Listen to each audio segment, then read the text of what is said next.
Hello student, मैं आपका TQ sir और आप देख रहे हैं अपना चैनल केएस स्टडी टाइम। तो इस चैनल को लाइक कर लें, सब्सक्राइब कर लें, शेयर कर लें और जो भी सवाल पूछना है कमेंट्स बॉक्स में पूछ सकते हैं। आज मैं आपको पढ़ाने वाला हूँ वाइस प्रेसिडेंट यानी उपराष्ट्रपति। इनका वर्णन आर्टिकल 63 से लेके 69 के बीच में पाया जाता है। ये कॉन्स्टिट्यूशन के भाग 5 में पाया जाता है और भाग 5 में आर्टिकल 52 से लेकर 151 तक आता है। पर हम आज वाइस प्रेसिडेंट के बारे में पढ़ेंगे और ये कोशिश रहेगा कि वाइस प्रेसिडेंट यानी उपराष्ट्रपति को बड़ा ही सरल तरीका से आपको समझाया जाए। आर्टिकल 63 इसमें कहा गया है there shall be a vice president, यानी वाइस प्रेसिडेंट के बारे में कहा गया है, यानी उपराष्ट्रपति के बारे में उल्लेख किया गया है। और वाइस प्रेसिडेंट के पद को अमेरिका के कॉन्स्टिट्यूशन से लिया गया है, मगर जैसे कि प्रेसिडेंट को second highest office in the country कहते हैं, उसी तरह वाइस प्रेसिडेंट को x office chairman of Rajya Sabha भी कहते हैं। आर्टिकल 64 इसमें कहा गया है वाइस प्रेसिडेंट के वेतन के बारे में, यानी सैलरी के बारे में। और ये भी कहा गया है कि वाइस प्रेसिडेंट एक साथ 2 पद यानी 2 पोस्ट को संभाल सकते हैं, मगर इनको सैलरी एक ही पोस्ट का मिलेगा। आर्टिकल 65 इसमें कहा गया है कि अगर प्रेसिडेंट का पोस्ट खाली हो किसी भी कारण, तब उस पोस्ट पर वाइस प्रेसिडेंट को बैठा दिया जाता है और वाइस प्रेसिडेंट यानी उपराष्ट्रपति को प्रेसिडेंट वाला पूरा सुविधा दिया जाता है।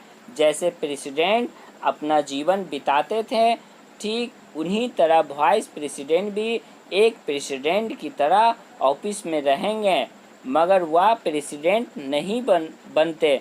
वो कुछ वक्त के लिए उनको प्रेसिडेंट का पद संभालने के लिए दिया जाता है। यानी हम कह सकते हैं कि आर्टिकल 65 में वाइस प्रेसिडेंट के टेम्पोररी कार्य का उल्लेख है।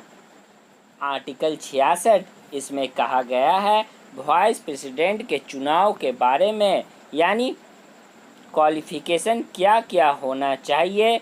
इसमें लोकसभा और राज्यसभा के साथ सीक्रेट तरीका से चुनाव कराते हैं और वाइस प्रेसिडेंट बनने के लिए वो भारत के नागरिक होना चाहिए एवं उनका आयु कम से कम 35 बरस कंप्लीट होना चाहिए। इसके अलावा राज्यसभा उसको चुनाव के योग्य माने और अगर वह सरकारी कर्मचारी हैं तो उसे वह काम छोड़ना पड़ेगा और इलेक्शन में उठ सकते हैं। आर्टिकल 67 इसमें कहा गया है term of office of vice president, यानी वाइस प्रेसिडेंट के उपराष्ट्रपति के कार्य के बारे में कि वो कितने लंबे तक कार्य रहता है, यानी इनका कार्य 5 साल तक होता है। अगर ये रिजाइन देना चाहते हैं तब सबसे पहले वो एक लेटर लिखकर प्रेसिडेंट को देंगे जिसमें उन्हें रिजाइन करने का वर्णन करना होगा